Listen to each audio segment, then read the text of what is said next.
Hi friends, कैसे हो आप। देखो फ्रेंड्स, पहला पार्ट था उसमें मैंने आपको रासायनिक अभिक्रिया के वेग के बारे में बताया था। पार्ट 2 के अंदर जो रासायनिक अभिक्रिया के वेग को प्रभावित करने वाले कारक थे उसके बारे में बताया था। अब जो हमारे पास नेक्स्ट है वो है उस रासायनिक अभिक्रिया की क्रियाविधि होगी। ठीक है फ्रेंड्स, तो जो नेक्स्ट है अपने पास वो है अपने पास वेग व्यंजक। वेग व्यंजक या इसको हम बोलते हैं वेग नियम। वेग व्यंजक या वेग नियम होता क्या है। देखो, हम एक रिएक्शन लेते हैं, जैसे मान लो अपने पास XA + YB और यहां से हमारे पास कोई P उत्पाद बन रहा है। इस अभिक्रिया के लिए हमें वेग व्यंजक निकालना है। वो कैसे निकलेगा अपने पास, ठीक है। जैसे इस अभिक्रिया के लिए अगर हम T समय पर अगर हम अभिक्रिया वेग निकाल लें, T समय पर अभिक्रिया वेग, T समय पर अभिक्रिया वेग से क्या मतलब है। T समय पर अभिक्रिया वेग का मतलब है कि उसका जो तात्क्षणिक वेग होगा, क्योंकि हम किसी निश्चित समय के लिए निकाल रहे हैं, किसी निश्चित समय पर जो अभिक्रिया का जो वेग होता है अपने पास वो निकालेंगे। तो हम किसी अभिकारक के लिए देखते हैं यहाँ पे, तो इसको मैं ऐसे लिख सकता हूँ मैं -kd R/dt समानुपाती किसकी हो जाएगा, ये a की पावर x और y की पावर b की पावर y। dr/dt क्या है यहाँ पे। देखो dr/dt हमारे पास जो अभिक्रिया का जो क्रियाकारकों के लिए जो हमारे पास वेग है, तात्क्षणिक वेग वो है। यहाँ हमने मैंने यहाँ जो दो क्रियाकारक थे a और b, उनके लिए वेग माना है। यानी इसको हम ऐसे लिख सकते हैं माइनस के जो dr/dt था, ये क्या है अपने पास, ये माइनस के dA/dt और क्या है माइनस के dB/dt, यही था। ठीक है, इन दोनों को मैंने क्या मान लिया dr/dt। तो माइनस के dr/dt समानुपाती किसको हो जाएगा, a की पावर x और b की पावर y की। यानी अभिक्रिया का जो वेग होता है वो द्रव्यमान प्रतिक्रिया नियम से हम जानते हैं कि अभिक्रिया का जो वेग होता है वो क्रियाकारकों की सांद्रता के गुणनफल के समानुपाती होता है। और यहाँ पे जो भी संख्या में जो गुणांक आएंगे अपने पास, जैसे यहाँ पे इसके x मोल है, इसके y मोल है, तो वो किस में आ जाएंगे, घात के अंदर आ जाएंगे। ठीक है, समानुपातों को हटाओगे तो यहाँ से माइनस क्या dr/dt और समानुपाती को हटाओगे तो क्या आ जाता है हमारे पास हमेशा कांस्टेंट। यहाँ k कांस्टेंट आ जाएगा, a की पावर x और b की पावर y आ जाएगा। ठीक है, तो ये जो हमारे पास समीकरण आता है, इस समीकरण को ही हम क्या कहते हैं, इसे ही हम वेग व्यंजक या वेग नियम कहते हैं। ठीक है फ्रेंड्स, तो ये समीकरण जो हमारे पास निकल के आया है माइनस के dr/dt बराबर है के a की पावर x और b की पावर y की। इसी को हम क्या बोलते हैं, वेग व्यंजक है। ठीक है फ्रेंड्स, आगे चलते हैं।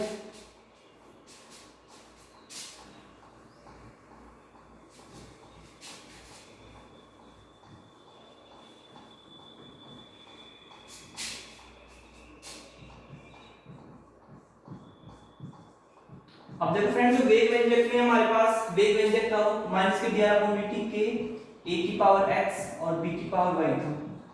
अब इस वेग व्यंजक में या वेग जो नियम था उसके अंदर हमारे पास क्या है, यहाँ पे k क्या है, कांस्टेंट आ रहा है। इस k को हम क्या बोलते हैं, k क्या होता है अपने पास, इस k को हम बोलते हैं, इसको हम वेग स्थिरांक कहते हैं, वेग स्थिरांक कह दो, या इसको हम बोलते हैं विशिष्ट अभिक्रिया वेग, विशिष्ट अभिक्रिया वेग। अब ये विशिष्ट अभिक्रिया वेग क्या होता है। ठीक है फ्रेंड्स, यदि मैं यहाँ पे a और b का मान, यानी a और b की जो सांद्रता है, अगर मैं 1 मोल ले लूं, यानी अगर मैं ऐसे करूं, जो a की सांद्रता है, a और b की जो सांद्रता है वो मैंने 1 मान ली, तो देखो यहाँ पे वेग व्यंजक के अंदर अगर हम इसको रखेंगे तो dr/dt यहाँ से k, a की जगह क्या आ जाएगा, 1 आ जाएगा, और b की जगह क्या आ जाएगा, 1 आ जाएगा। यानी माइनस के dr/dt किसके हो जाएगा, k के हो जाएगा। यानी अगर हम k की परिभाषा करें, यानी विशिष्ट अभिक्रिया वेग के वेग स्थिरांक की परिभाषा करें, तो वो परिभाषा ये होगी अपने पास कि जो विशिष्ट अभिक्रिया वेग होता है वो अभिक्रिया का वह वेग होता है जिसमें जब हमने क्रियाकारक की सांद्रता क्या मानी है, इकाई मानी, यानी इकाई सांद्रता पर, यानी इकाई सांद्रता पर जो अभिक्रिया का जो वेग होता है वो हमारे पास क्या कहलाता है, वेग स्थिरांक या विशिष्ट अभिक्रिया वेग कहलाता है। ठीक है फ्रेंड्स। अब ये विशिष्ट अभिक्रिया वेग है, वेग स्थिरांक, इसका मात्रक हम कैसे निकालते हैं, देखो आगे चलते हैं। k का मात्रक कैसे निकालेंगे,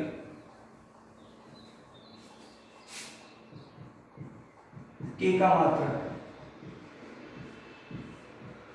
यानी इसकी यूनिट हम कैसे निकालेंगे। देखो फ्रेंड्स, जैसे मान लो अपने पास यहां से कोई सामान्य रिएक्शन लेते हैं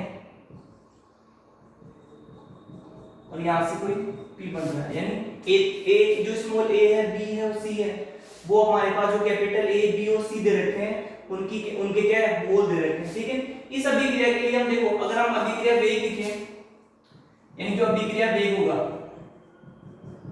अभिक्रिया वेग जो होगा वो समानुपात किसके हो जाएगा, a की पावर a, b की पावर b और c की पावर c हो जाएगा। ठीक है, अभिक्रिया वेग हो जाएगा समानुपाती किसके, a की सांद्रता, जो a की सांद्रता है उसकी घात a, b की जो है उसकी b और c के लिए c आ जाएगा। ठीक है, अब यहाँ पे हम समानुपाती को जब भी उठाएंगे तो क्या आएगा, कांस्टेंट आएगा। देखो तो यहाँ से मैं क्या लिख सकता हूँ, जो अभिक्रिया वेग होगा कांस्टेंट आ जाएगा, समानुपाती उठाओगे तो क्या आ जाएगा, a की पावर a, b की पावर b और c की पावर क्या जाएगी, c आ जाएगी।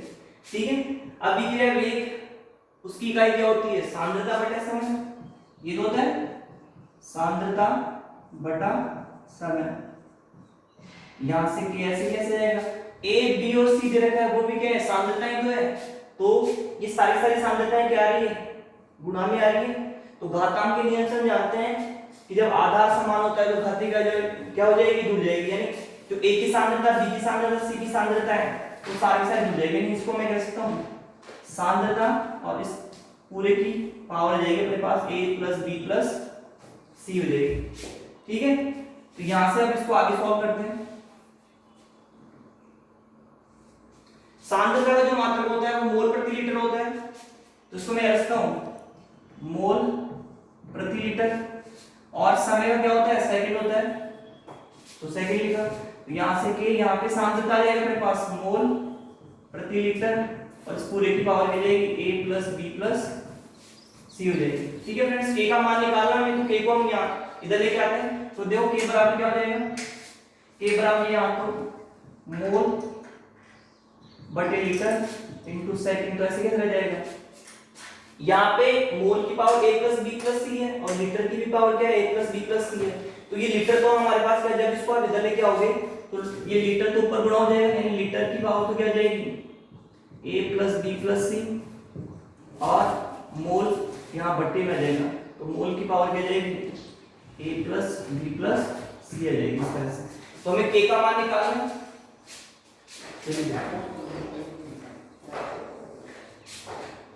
तो देखो k बराबर क्या हो जाएगा, k बराबर हो जाएगा अपने पास मोल, जो मोल की पावर a + b + c, इसको ऊपर लेके जाओ, यहां से आ जाएगा मोल और इसकी पावर माइनस के a + b + c हो जाएगा। यहां पे लीटर के लिए गुणा में लीटर a + b + c है, लीटर यहां पे इसकी घात a के ऊपर लेके जाओगे माइनस में आ जाएगा, तो लीटर a + b + c और माइनस के 1 हो जाएगा, और गुणा में यहाँ पे आ जाएगा अपने पास, जो सेकंड ऊपर लेके जाओगे तो सेकंड इनवर्स हो जाएगा। यानी यहाँ पे जो k का मात्रक निकल के आया वो मोल इसकी power -1 - a + b + c into litre इसकी पावर a + b + c -1 और सेकंड इनवर्स आ जाएगा। ठीक है फ्रेंड्स, तो इस तरह से हम k का जो मात्रक है वो निकाल सकते हैं। इसको एग्जांपल से समझते हैं। देखो फ्रेंड्स,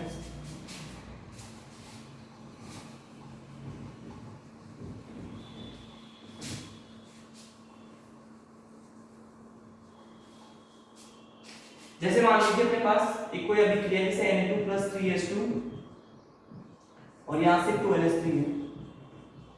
इस अभिक्रिया के लिए हमें k का मान निकालना है कि k का मान हम कैसे निकालेंगे इस अभिक्रिया के लिए। ठीक है, तो देखो फॉर्मूला क्या था अपने पास, यहां देखो अपने पास अगर मैं यहां पे a की बात करूं, N2 के साथ गुणा में क्या है, 1 आ रहा है, तो a का मान तो 1 है। b की बात करूं तो यहां H2 के साथ गुणा में क्या आ रहा है, 3 आ रहा है। c का मान क्या है इसमें, क्योंकि तीसरा तो कोई है ही नहीं इसमें, इसका मतलब c का मान क्या आ जाएगा, 0 हो जाएगा। फॉर्मूला क्या था अपने पास, k बराबर था अपने पास मोल 1 - a + b + c litre A plus B plus C minus one और सेकंड इनवर्स ये तो अपने पास। तो इसमें रखते हैं देखो के बराबर क्या हो जाएगा, के बराबर हो जाएगा मोल 1 माइनस ए का मान कितना है 1 प्लस बी का मान कितना है 3 और सी का मान कितना है 0 गुणा में लीटर ए का मान 1 बी का मान 3 सी का मान 0 माइनस 1 और गुणा में सेकंड इनवर्स। देखो के बराबर क्या जाएगा, यहां देखो मोल 1 माइनस 3 और 1 कितना लगेगा 4 यानी माइनस के 4 इनटू लीटर ये प्लस 1 और ये माइनस 1 कट जाएगा तो लीटर की घात 3 हो जाएगी और यहाँ पे क्या जाएगा सेकंड इनवर्स हो जाएगा। ठीक है, तो के बराबर क्या हो जाएगा -4 में से कह दो -3 इनटू लीटर की घात 3 और सेकंड इनवर्स। तो इस प्रकार से हमारे पास क्या जाएगा के का मात्रक आ जाएगा इस अभिक्रिया के लिए। बस कुछ नहीं करना, हमारे पास हमें ये ध्यान रखना है ये वाला फॉर्मूला हम किसी भी अभिक्रिया के लिए क्या निकाल सकते हैं, जो विशिष्ट अभिक्रिया वेग है यानी के का जो मात्रक है वो ज्ञात कर सकते हैं।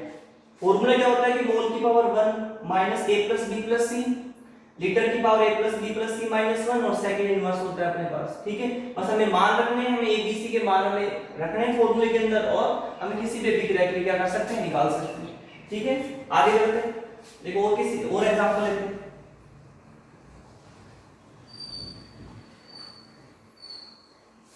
जैसे 2SO2 प्लस O2 ये 2SO3 यानी जो सल्फर डाइऑक्साइड है और ऑक्सीजन ने मिलकर सल्फर ट्राइऑक्साइड गैस बना ली है। इस अभिक्रिया के लिए हमें क्या निकालना है के का मान निकालना है, के का मात्रक निकालना है। तो देखो कैसे निकालोगे, यहाँ के बराबर वही फॉर्मूले में के बराबर क्या होता है मोल 1 minus a plus b plus c into litre a plus b plus c minus 1 into second inverse. तो मान रखते हैं इसमें, पहले तो a का मान देखते हैं इसमें क्या है, a बराबर कितना आ जाएगा, यहाँ देखो a बराबर है अपने पास 2 है, b बराबर कितना है 1 है और c का मान क्या है इसमें 0 है। तो इस फॉर्मूले में रखते हैं तो k बराबर क्या आ जाएगा, k बराबर हो जाएगा मोल 1 माइनस a का मान कितना है 2 है प्लस b का मान कितना 1 है और c का मान कितना है 0 है इनटू लीटर a का मान कितना है 2 प्लस b का मान कितना है 1 प्लस c का मान 0 और ये -1 इनटू सेकंड इनवर्स। ठीक है, इसको हल करते हैं। देखो यहाँ k बराबर क्या हो जाएगा मोल, ये माइनस के 3 हो जाएंगे, माइनस के 3 में से इकट्ठा हो गए माइनस के 2 आ जाएंगे अपने पास इनटू लीटर ये 2 और 3 या फिर आप +1 और ये -1 कैंसिल हो जाएगा तो यहाँ पे क्या बच जाएगा 2 बच जाएंगे। ठीक है, इनटू सेकंड इनवर्स। तो इस प्रकार से हमारे पास इस वाली जो अभिक्रिया थी उसके लिए के का मात्रक आ जाएगा, के का जो मात्रक होगा वो मोल की पावर -2 लीटर का स्क्वायर इनटू सेकंड इनवर्स हो जाएगा। तो इस प्रकार से हमारे पास जो किसी भी जो अभिक्रिया होगी उसके लिए हम के का मात्रक निकाल सकते हैं। ठीक है फ्रेंड्स, आगे चलते हैं।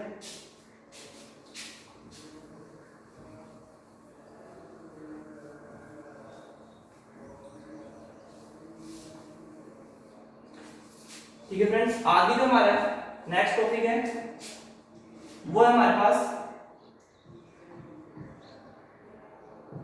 अभिक्रिया कोटि।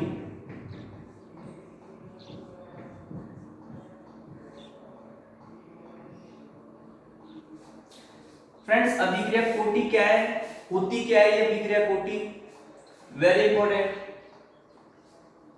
फ्रेंड्स, अभिक्रिया कोटि क्या होती है, अभिक्रिया कोटि से मतलब है अपने पास यानी जो अभिक्रिया वेग व्यंजक था उस अभिक्रिया वेग व्यंजक के अंदर जो अभिकारकों की सांद्रताओं का योग होता है उसी को हम क्या बोलते हैं अभिक्रिया कोटि कहते हैं। जैसे अपने पास ये वेग, मान लीजिए अपने पास ये था वेग व्यंजक माइनस के dr/dt is equal to k और यहां से a की पावर x और b की पावर y आ रहा था।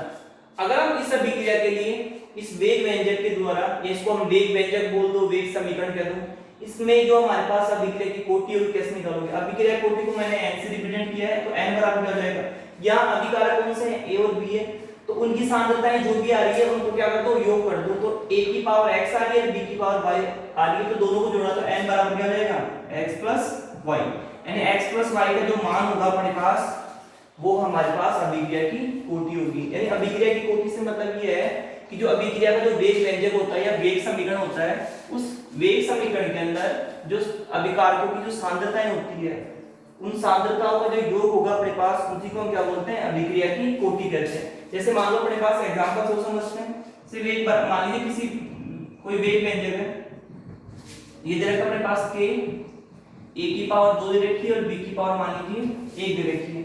इस अभिक्रिया के लिए हमें क्या निकालना है, कोटि निकालनी है।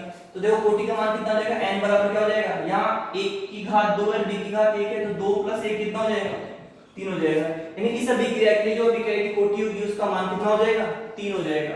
ऐसे ही और देखते हैं, जैसे मान लो ये कोई वेग व्यंजक है, उसमें a की घात दे रखी है 1 और b का जो मान दे रखा है वो 1/2 दे रखा है। तो यहाँ से हमें अगर हम n का मान निकालना है, अभिक्रिया की कोटि निकाले तो कैसे निकलेगा, यहाँ से 1 की जो घात आ रही है 1 आ रही है, b की घात 1/2, ये दोनों को जोड़ दो तो कितना आ जाएगा, 3/2 जाएगा अपने पास। ठीक है फ्रेंड्स, तो इस प्रकार से हम क्या निकाल सकते हैं, अभिक्रिया की कोटि निकाल सकते हैं। तो अभिक्रिया की कोटि हम इस प्रकार से ज्ञात कर सकते हैं। अभिक्रिया की कोटि क्या होती है, देखो अभिक्रिया की कोटि एक होती है अपने पास प्रायोगिक राशि होती है, ये शून्य भी हो सकती है, भिन्न भी हो सकती है। ठीक है फ्रेंड्स, आगे चलते हैं।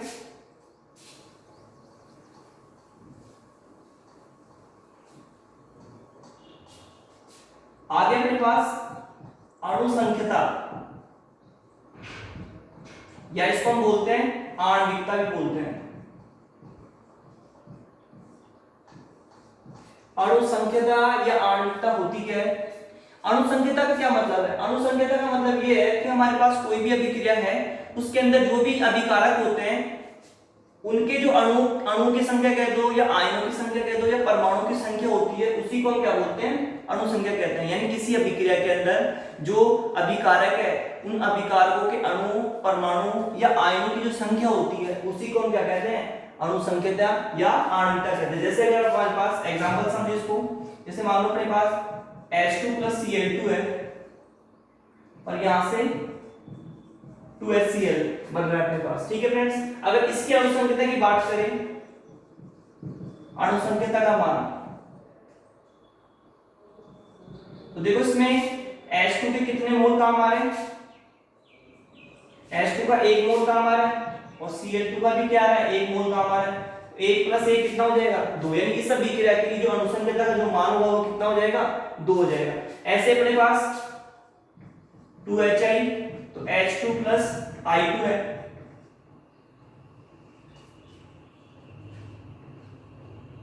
तो यहां से अणु संख्यता जो होगी इसकी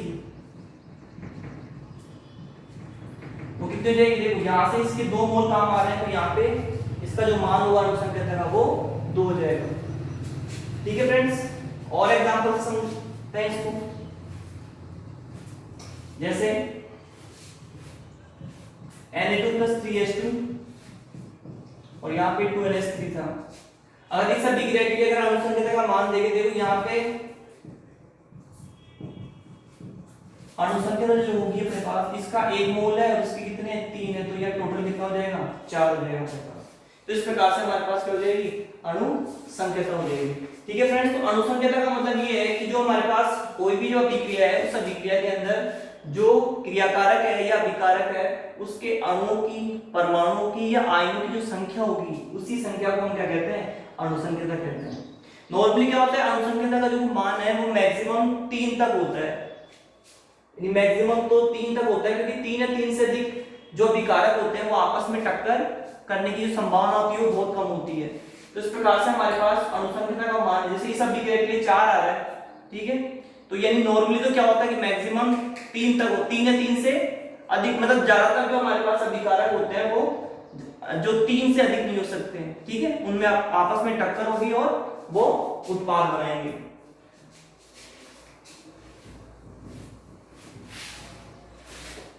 आगे देखते हैं अभिक्रिया की कोटि और अणु संख्यता में क्या डिफरेंस है। अभिक्रिया कोटि व अणु संख्यता,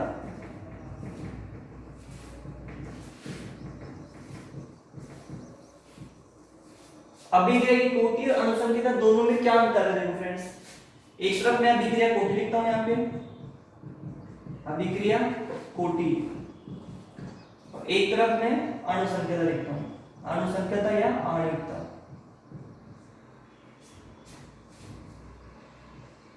अभिक्रिया की जो कोटि होती है वो एक प्रायोगिक राशि होती है।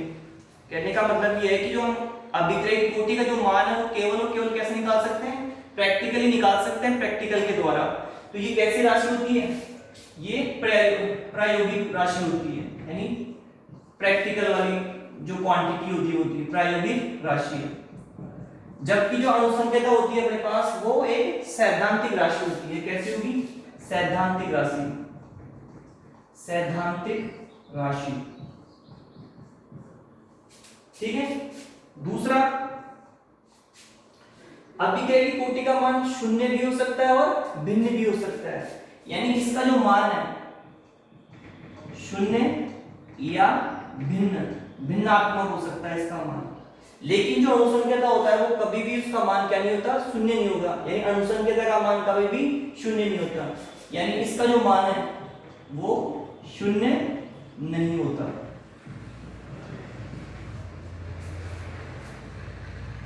या कह सकते हैं कि इसका जो मान है शून्य और भिन्न वाला नहीं हो सकता अपने पास, ठीक है। तीसरा है, ये जो हमारे पास अभिक्रिया कोटि है वो अभिक्रिया की क्रियाविधि में काम आती है, यानी इसके द्वारा अभिक्रिया की क्रियाविधि का अध्ययन किया जा सकता है।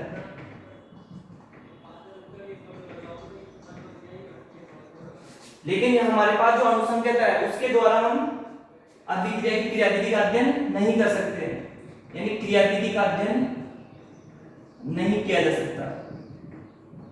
नॉर्मली होता है कि जो सिंपल रिएक्शन होती है उसमें तो हम निकाल सकते हैं, लेकिन जो जटिल रिएक्शन होती है उसके द्वारा ये, यानी जटिल अभिक्रियाएं होती है उसकी व्याख्या करने में जो अणुसंख्यता होती है वो असमर्थ होती है। तो इस प्रकार से हमारे पास ये क्या आते हैं, इनमें डिफरेंस आता है अभिक्रिया की कोटि और अणुसंख्यता के अंदर। अभिक्रिया की कोटि होती है प्रायोगिक राशि है, अणुसंख्यता होती है वो सैद्धांतिक राशि होती है। अभिक्रिया की कोटि का जो मान होता है शून्य या भिन्नात्मक हो सकता है अपने पास, लेकिन जो अणुसंख्यता वो शून्य नहीं हो सकती और भिन्न भी नहीं होगी अपने पास। अभिक्रिया, इसके द्वारा अभिक्रिया की क्रियाविधि का अध्ययन करते हैं और इसके द्वारा अभिक्रिया की क्रियाविधि का अध्ययन नहीं किया जा सकता। इस प्रकार से हमारे पास अभिक्रिया की कोटि और अणुसंख्यता में क्या जाएगा, अंतर हो जाएगा।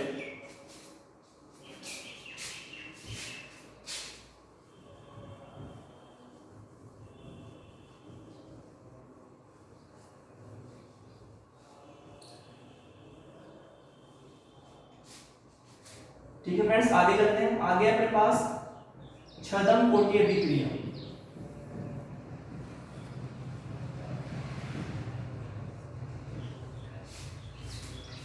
ये क्या होती है अपने पास, छद्म कोटि अभिक्रिया का मतलब ये है कि हमारे पास क्या होगा कि कुछ ऐसी अभिक्रियाएं होती है जिनमें जो अणुसंख्यता और अभिक्रिया कोटि का मान क्या होता है, अलग अलग होता है, और इन्हीं अभिक्रियाओं को हम क्या बोलते हैं, छद्म कोटि अभिक्रिया कहते हैं। जैसे एग्जांपल समझते हैं,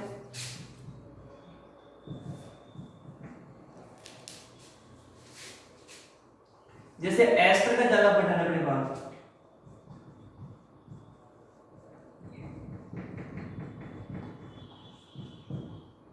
ये अम्लीय माध्यम है और यहां से अपने पास क्या बनेगा, यहाँ पे CH3COH और ये C2H5OH, यानी ये एक तो एसिटिक अम्ल बन रहा है और यहां से एथिल अल्कोहल बन रहा है।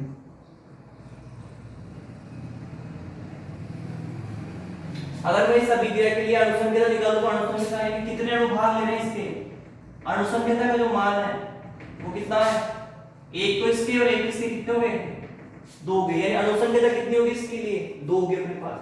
लेकिन अगर मैं इस अभिक्रिया के लिए, अगर मैं इस अभिक्रिया की कोटि की बात करूं तो अभिक्रिया की कोटि का जो मान होगा, यानी यहाँ पे जो वेग होगा, वेग व्यंजक जो निकलेगा वो क्या निकलेगा, यानी ये जो वेग व्यंजक है वो केवल और केवल जो हमारे पास ये एस्टर दे रखा है यहाँ पे उसकी सांद्रता पर डिपेंड करता है, यानी CH3COC2H5 इसकी जो सांद्रता होगी उसी के ऊपर डिपेंड करेगा, ना कि यहाँ H2 की, यानी H2 की जो सांद्रता है उसके ऊपर निर्भर नहीं करता। यानी वेग जो होगा अपने पास वेग व्यंजक के अंदर, यहाँ पे जो सांद्रता आएगी वो केवल और केवल किसके लिए आएगी, इस एस्टर के लिए आएगी, एस्टर की सांद्रता। तो इस अभिक्रिया की जो कोटि होगी, अभिक्रिया कोटि का जो मान होगा वो कितना हो जाएगा अपने पास केवल और केवल, क्योंकि एक के अभिकारक आ रहा है तो इसकी कोटि का मान कितना हो जाएगा 1।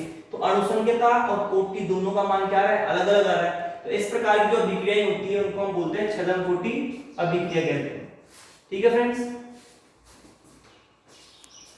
जो कितने 30 मिनट